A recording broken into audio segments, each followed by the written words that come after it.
आप फरमाएं। बहुत शुक्रिया जनाब। मैं समझता हूँ कि आज मैं शुक्रिया अदा करता हूँ आज़ाद कश्मीर की असेंबली से कि उन्होंने मुझे मदऊ किया और मैं आपके सामने और उनके सामने मैंने अपने ख्यालात का इजहार किया। 5 फरवरी जैसे फरमाया गया, ये जो हम कमेमोरेट करते हैं, जो struggle occupied illegally occupied Kashmir, Indian occupied Kashmir में के लोगों ने जो कुर्बानियाँ दी हैं, उनको कमेमोरेट भी करते हैं और उनको हिम्मत भी दिलाते हैं। तो आज जो मैंने तकरीर की और जो आपके सामने ये बात रखूँगा वो ये कि इसकी हमारी गुफ्तगू और हमारे डायरेक्शन के 5-6 ऑडियंसेस हैं। एक वो भाई, हमारे भाई बहनें जो ऑक्यूपाइड कश्मीर के अंदर हैं, उनके साथ जो मुजालिम हो रहे हैं, उनकी हम हिम्मत भी बढ़ाना चाहते हैं कि डटे रहो। वो डटे हुए हैं, वो सिर्फ 73 साल हिंदुस्तानी साम्राज्य के ख़िलाफ़ जंग जदल कर रहे हैं आज़ादी की खातिर। उससे पहले वो डोगरा साम्राज्य, डोगरा हुकूमत के ख़िलाफ़ थे, उससे पहले वो बरतानवी हुकूमत के ख़िलाफ़ थे। तो उनकी जद्दोजहद तो बहुत बड़ी है, मैं कहने की ज़रूरत नहीं मुझे, मगर उनको ये एहसास मैं दिलाना चाहता हूँ कि पाकिस्तान का बच्चा बच्चा कश्मीर की आज़ादी जो यूनाइटेड नेशंस ने, अक़वाम मुत्तहिदा ने जो वादा किया था, उन रेजोल्यूशंस की बुनियाद पर, हक़ खुद इरादियत की बुनियाद पर यकीनी है। चंद सालों की बात है, इंशाअल्लाह डायरेक्शन वही है। एक तो वो उन तक बात पहुंचनी चाहिए।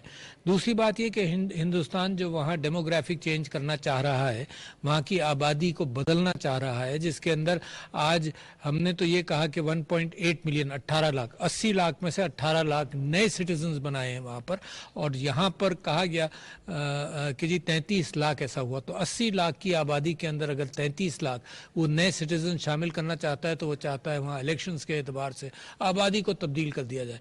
हम ये कहते हैं कि दुनिया की तारीख गवाह है, सैकड़ों सालों की तारीख गवाह है कि किसी तरह से तुम लोगों को दबा नहीं सकते। तो हिंदुस्तान आग के साथ खेल रहा है।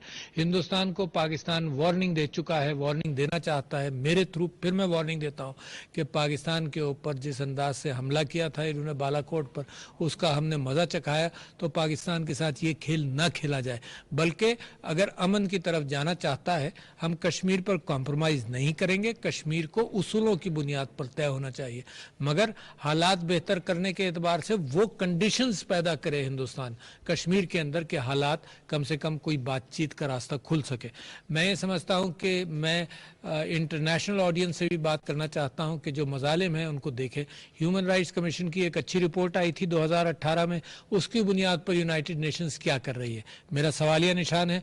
शुक्रिया अदा करना चाहता हूँ यूनाइटेड नेशंस के सेक्रेटरी जनरल का कि उन्होंने कश्मीर के हवाले से ये कहा कि इसका सलूशन जल्दी होना चाहिए according to the resolutions of the United Nations.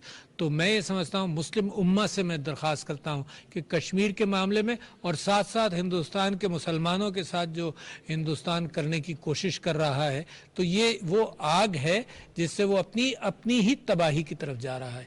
तो इस हवाले से हमारा फ़र्ज़ बनता है कि हम एक यकजहती का इजहार भी करें और डिप्लोमेटिक लेवल पर, मीडिया के लेवल पर हिंदुस्तान से डिमांड करें, इंटरनेशनल ऑर्गेनाइजेशन डिमांड करें कि खोलो। अगर तुम कह रहे हो कि वहाँ अमन है तो दिखाओ लोगों को।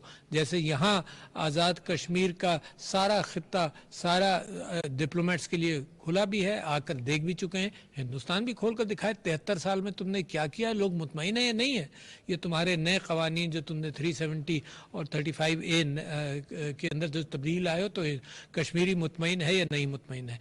बदल नहीं सकते। मैं आपसे क्लेम करता हूँ कि ये तारीख बदल नहीं सकते, डेमोग्राफिक चेंज ला नहीं सकते। ये सिर्फ वहाँ फसाद और जेनोसाइड का रास्ता हमवार कर रहे हैं। तो पाकिस्तान की कोशिशें, ये यकजहती का इजहार कि आज मैं यहाँ पर हूँ, प्राइम मिनिस्टर साहब भी आज आज़ाद कश्मीर के अंदर एक जलसे से खिताब करेंगे। सारा पाकिस्तान इसमें मुत्तहिद है कि वो कश्मीर के साथ है। कोई हम में आपस में कोई डिफरेंस नहीं है। हम सब चाहते हैं कि कश्मीर की आज़ादी हो और ये मुश्किल वक्त है, मगर इसमें हमें रोशनी नज़र आनी शुरू हो गई है। शुक्रिया जनाब। बहुत बहुत शुक्रिया।